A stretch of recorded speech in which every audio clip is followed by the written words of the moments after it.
Good afternoon, everyone. I'm Jeff Swanson from the Department of Psychiatry and Behavioral Sciences here at Duke University School of Medicine, and I'm here to talk to you today about gun violence in America, our nation's ungodly affliction that claims the lives of 35,000 people every single year, 90 or 100 every day. That's the drip, drip, drip, drip of firearm-related injury and mortality in our country. We think about it on a day like today, after there's been a horrifying mass casualty shooting. Another screwed up young man has gotten his hands on another AR-15 and massacred another group of wonderful people on another awful day in America. And we feel sad, we feel discouraged, we feel angry for a few days, and then we kind of go on and we think maybe this is just the new normal. There's nothing we can do about it. We live in a country that celebrates guns, that has domesticated guns. Guns are all wrapped up in the iconography of our social history. We love guns in this country, and we have a heck of a lot of them.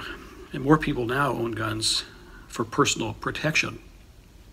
Some of us think that if we had more guns in more places and hands of more people, we might be safer. The scientific evidence doesn't bear that out, but people act on the basis of what they believe to be true. And the rest of us just sometimes throw up our hands and we think, maybe there's nothing that we can do. But I disagree with that. I've been thinking about this and working on it as a researcher for a long time. It's a tough problem. There's not one thing. People ask me, well, what's the one thing you should do? And there's not a one thing problem. There are a lot of things we should do, and there are things we can do. But maybe we could come together and say, let's start here. Do we agree that someone at manifestly high risk of doing something really harmful, violent to another person or to himself or herself, that person, if we knew that, at that moment, should not have legal access to a firearm? To such an efficient killing technology. Can we agree on that? And you know what? There's a good answer. We can. People out there in America believe that we should limit legal access to guns from someone who's dangerous, and we should give police officers that authority, and we should give family members a tool to initiate at least temporary removal of firearms from people in situations like that. Gun owners support this. That is, you don't wait until someone's committed a crime and now, they're a person prohibited from firearms and they can't go buy one from a federally licensed dealer. You remove the guns first when there's probable cause to believe that there's imminent risk. And there are laws like that. The first one was in Connecticut, 1998. There was a shooting at the Connecticut State Lottery, and the year after that, the legislature responded. They said, let's put this legal tool in the hands of police officers to search for and remove guns from risky people, dangerous people. Let's make it about risk, not mental illness per se. I mean, the overwhelming majority of people with mental illnesses are not violent and never will be. It's harmful to suggest, well, let's ban guns from the mentally ill and that's going to solve our problem. Risk is complicated, but sometimes information, is out there, in people who are in a position to know family members, friends, that someone they love, that they care about, is going to do something harmful, and they have guns. They own them legally. There are a lot of people out there like that. Some are impulsively angry and just kind of out of control, and they have guns, but they own them legally. They pass a background check. We put so much emphasis into the point of sale. Let's have better background checks. We should. But there are a lot of people who are going to pass a background check, but they're risky. Well, why not, take their guns away, at least for a while? So Connecticut passed this law. And it's a non-criminalizing civil court order, preemptive, temporary.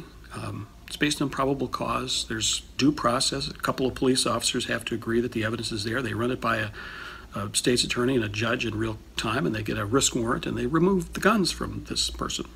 This could be, granddad is bereaved, and he's sad and depressed, and he's drinking heavily, and we're worried about him. He has all these guns. What can we do? In Connecticut, you can call the police, and they can put the steps in motion to take granddad's guns away for a while. In about 2015, our research group here at Duke, with some partners at Yale University and University of Connecticut, did a research study of this law and, asked the question, who was it applied to and did it work? And what we found is it was applied to people at very high risk of suicide, where there's a lot of concern about that. The rate of suicide, actually, when we ended up matching the death records, was about 40 times higher than the rate in the general population in Connecticut. That's important because it shows that this law is being applied to people who really, need the intervention. Suicide or, violent behavior is like finding a needle in a haystack. Well, this gives you a smaller haystack with more needles in it. We also found that the average number of guns removed from each person under this law was 7 guns per person. So there's a lot of people who have a number of firearms. And if you just stop them from buying one more new gun and they have 7 at home, that might not do much good. Bottom line, we have pretty good evidence that this law saved lives through averting suicide. For every 10 to 20 of these gun removal actions, 1 life was saved. Now, is that high or low? Say, 15 gun removal actions on average for 1 life to be saved. It might depend on where you're standing.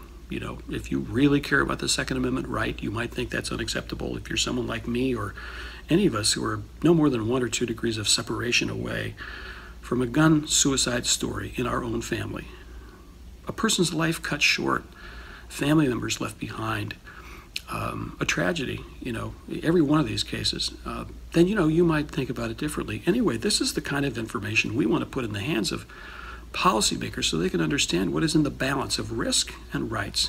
And guess what? A lot of states are considering this right now. The Second Amendment to the Constitution does protect the personal right to bear arms, in your home for your protection. It's not an unlimited right. The Supreme Court was very clear about that in the Heller versus D.C. decision, extended to the states in McDonald versus Chicago. The right is not unlimited, and we have to figure out what the appropriate limits are in our country. We have to figure out who the people who are so dangerous that it is justified to limit a Second Amendment right. And I think this is a way to do it. And I think we have evidence that it works, that it can save lives. It's not the panacea. It is one important piece in the puzzle of gun violence prevention in the United States. And it gives you something to do. You can say, yeah, let's do something. Let's pass this law. It's sensible. It's broadly supported. Even people who disagree with each other on gun control, gun people who don't like guns, police officers, they support this. It makes sense. I think we should do it. Thank you for listening.